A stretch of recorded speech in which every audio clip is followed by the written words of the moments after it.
Although we certainly share a lot of the same violent adversaries, some of the aspects of the Israeli approach for dealing with them are not ones that we would share and not ones in U.S. interest. For example, it is not in U.S. interests to have had a strangulating blockade of the Gaza Strip as a way of dealing with Hamas, which Israel considers a sworn enemy of itself.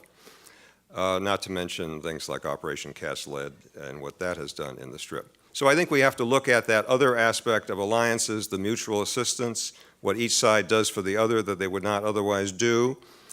Certainly in one direction, that is to say what the United States does that it would not otherwise do on Israel's behalf. And then, of course, beyond the material assistance, there are all the lonely votes in the United Nations and other providing of political cover to Israel whenever its activities or policies have become the subject of international condemnation. The extremist and terrorist reaction to what is widely seen, not just by extremists and terrorists, as the United States being the chief patron and facilitator of Israeli behavior and policies that are subjects of hatred and controversy. But the one theme that comes up again and again and again and again is the unresolved Palestinian issue, the Israeli role in it, and the U.S. role in backing Israel.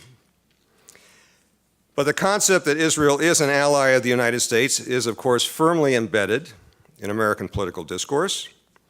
And this enables the government of Israel to use the relationship in another way that doesn't always benefit and more often is detrimental to U.S. interests. The security of one's ally, after all, is supposed to be a concern of oneself. That, again, goes back to the basic concept of an alliance.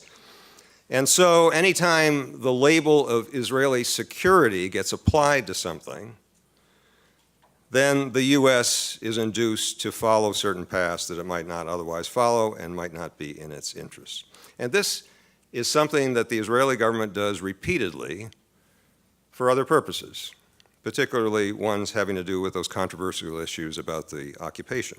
My concluding thought about all this is that not just with regard to the U.S.-Israeli relationship, but indeed our relationship with any other countries, ones that we might call allies or ones that we might call adversaries, that it would be better just to forget about those labels and look at specific interests and where a particular country can help us and where it doesn't help us with regard to things that are important to us. And U.S.